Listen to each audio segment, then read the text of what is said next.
بیوی کی ایسی حالت کہ بستر سے لے کے مصلی تک جاتے جاتے ایک ہاتھ پسلیوں پر رکھنا پڑتا، ایک ہاتھ سے دیوار کا سہارا لینا پڑتا۔ ارے وہ حجرہ سیدہ تو زیارت پہ جا چکے ہیں، خدا سب کو زیارت نصیب کرے گا مگر تو سیدہ کے حجرے کو دیکھا ہوگا، وہ جانتا ہوگا ایک چھوٹا سی کمرہ، اس میں ایک بستر کے بازو میں جو ہے چند قدموں کا فاصلہ اور وہ مصلی، مگر یہ 18 سال کی جوانی میں بوڑھی نظر آتی بیوی کی حالت ایسی تھی کہ بستر سے نہیں مصلی تک جاتے جاتے ایک ہاتھ پتلی اور ایک ہاتھ دیوار کا سہارا۔ اتنی بار بیوی نے گریہ کیا، اے بابا یا یہ وہی امت ہے کہ جس کے لیے آپ بخشش کے لیے دعا کرتے تھے؟ ذرا آپ نے دیکھیے اس امت نے میرے ساتھ کیا کیا۔ حادثہ شہادت کو اشارہ کر کے کل کے لیے منحصر کرو، مگر آج میرا دل چاہتا ہے کہ ایک ایسا واقعہ بیان کروں، ایک ایسا واقعہ بیان کروں کہ انسان کا جگر بڑھے۔ سویرے کی نماز کے بعد جو ہے بیوی کی شہادت ہوتی ہے، بیوی کی وصیت کے مطابق جب بیوی شہید ہو جاتی ہے تو بیوی کے تکیے کے پاس وصیت نظر آتی ہے۔ جب عجیب وصیت نامے کو کھولتے ہیں تو بہت ساری چیز لکھی ہوتی، اس میں سے ایک چیز تو نمایاں نظر آتی، کہتے ہیں ابو الحسن جب میں مر جاؤں تو حنت نہیں، وہ غسل نہیں، وہ کفن نہیں بن گئے، میرے تمام جو ہے وہ شرائط دینی کی جو رسومات ہے رات کو کرنا، وہ کرنے آ رہی ہے، مجھ پر نماز پڑھنا، وہ تسبیح باللیل، آدھی رات اندھیری رات میں مجھے دفن کرنا اور اس طرح دفن کرنا کہ کسی کو میری قبر کا پتہ نہ چلے۔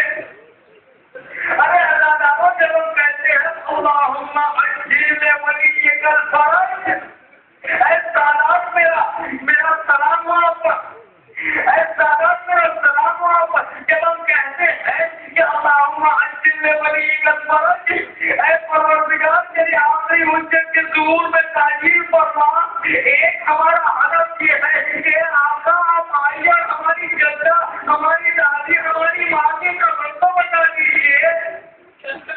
ارے سادات کو پتا چلے ان کی دادی کہاں، ارے فاطمہ زہرا جس کے بارے میں رسول کہتے تھے کہ ارے یہ تو میرے جگر کا ٹکڑا، ارے ان کی قبر کے نشان نظر نہیں آتے۔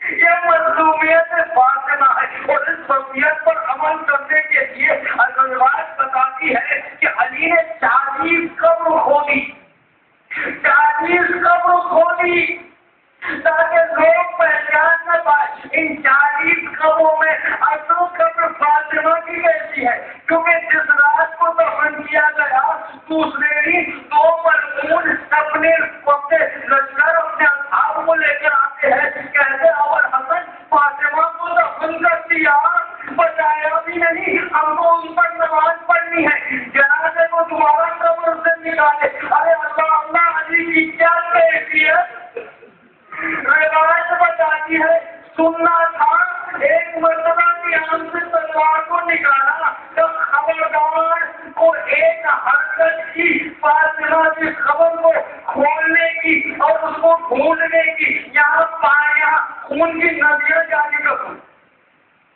اپنے حق کو جانے دیا مگر فاطمہ کی بے حرمتی ہونے نہیں دی۔ ایک مرتبہ فاطمہ دنیا سے چلی جاتی، فاطمہ دنیا سے چلی جاتی، نماز صبح کے بعد کا واقعہ انشاءاللہ واقعہ کل بیان کریں گے، مگر دفن تو کرنا ہے، دفن تو دینا ہے، غسل تو دینا ہے۔ ایک مرتبہ پورا دن سویرے سے لے کے رات تک لاشا گھر میں پڑا رہا، اگر میرا کی وصیت ہے نا ارے اللہ آپ سمجھ سکتے ہیں میں نے کیا کہا؟ سارا دن سیدہ کا لاشا گھر میں پڑ رہا. ارے جب حسن لاشے کو دیکھتے تھے اماں، جب زینب دیکھتی تھی مادم سوچتی تھی بابا میری اماں کب آئیں گی. جب سے انہیں کلثوم اور حسن دیکھتے تھے ایک مرتبہ آنسوؤں کا فوارہ. ارے جنازہ جب بھی دیکھا جاتا انسان کو گریا آتا. سویرے سے لے کر رات تک جنازہ گھر میں پڑا. آدھی رات کے بعد وہ سات اصحاب جس کو فقط اجازت ملی تھی دفن کی جگہ دیکھنے کے لیے علی اور حسنین جنازے کو لے کر نکلے.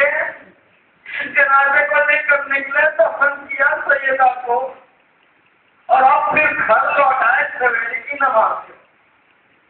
جیسے گھر میں آئے ایک ننھی بچی، اس وقت تو ننھی تھی نا، زینب دوڑتی ہوئی آئی، اپنے بابا کے دامن کو پکڑ لیا. اے بابا اماں فاطمہ کو کہاں چھوڑ آئے؟ تو بیٹا اماں چلی گئی، دفن ہو چکی، تو بابا اماں کی زیارت کرنی ہے. بھیا حسن کر چکے، زینب محروم رہ گئی. بھیا حسین کر چکے، زینب محروم رہ گئی. بھیا بابا زینب کو بھی زیارت کرنی ہے. اماں کی قبر کی ابھی نے کہا بیٹی زینب ضرور زیارت کریں مگر ابھی نہیں. رات کو جب اندھیرا ہو چکا ہوگا تب تمہیں لے جائیں گے. اب اپنی دل پر ہاتھ رکھ کے سوچو وہ دن زینب کا کس طرح کٹا ہو. سویرے سے مجھ سے ارے کب مغرب آ جائے، کب میں میری اماں کی قبر پر لپٹ کے کوئی اماں فاطمہ. ایک مرتبہ مغرب ہوتی ہے، جیسے مغرب ہوئی دوڑتی ہوئی بابا کے پاس سے، بابا اندھیرا ہو چکا اب چلیں گے. علی نے کہا نہیں، اب مدینے والے جو ہے اب جل رہے، اب تھوڑی دیر انتظار کرو. اب تھوڑی دیر گزری پھر دوڑ کے بابا چلے گئے تو آدھی رات کے بعد جائیں گے. آدھی رات آئی، مدینے والے سو چکے، اندھیری آئی آگے مدینے پر. ایک مرتبہ علی نے کہا چلو زیارت کرنے چلے. ایک عجیب قافلہ گھر سے نکلا، ایک طرف حسن ہے ایک طرف حسین ہے، بیچ میں زینب میں کلثوم، ساتھ میں علی. نکلتے ہیں قبر فاطمہ کی طرف. جیسے قبر کی طرف پہنچے، جیسے حسنین کی نظر پڑی، ایک مرتبہ دوڑ کر قبر پر اپنے آپ کو گرا لیا. السلام علیکم یا اماں، اے اماں فاطمہ ہمارا سلام. جیسے زینب نے دیکھا کہ حسنین دوڑے، وہ بھی دوڑنا چاہ رہی کہ ایک مرتبہ علی نے ہاتھ تھاما. زینب نہیں دوڑو گی، رک جاؤ. زینب دیکھ کے بابا مگر کیوں؟ اب زینب کو تو جواب نہ دیا. ایک مرتبہ حسن نے کہا حسن جو تمہارے ہاتھ میں چراغ ہے تو آگے لیے چلتے تھے، اسے خاموش کرو. اب زینب کو سمجھ میں نہ آیا بابا خاموش کیوں کر دیا چراغ کو. علی کہتے زینب علی کو گوارا نہیں کہ یہاں سے کوئی اشتباہات کوئی مسافر گزر جائے اور چراغ کی روشنی میں زینب تمہاری صورت نظر آ جائے. ارے میں کہوں گا آقا یہ مدینہ ہے، رات کا وقت ہے اور کوئی نامحرم نہیں، پھر بھی زینب کی چادر کا اتنا خیال. ارے ذرا عزت ہجری میں کوفہ میں آئیے، بازار کوفہ رنگین نمودار روشن لگے عام میں نامحرم کے درمیان. ارے زینب بنا چادر بنا مخنا کھلے بال ایک مرتبہ اسی لیے اللہ جلتا کر دیے. اے میرا بابا مدینے میں میرا نام بچانے والے کوفہ میں آ کے زینب وَيَعْلَمُ الَّذِينَ ظَلَمُوا الْمُنْكَرَ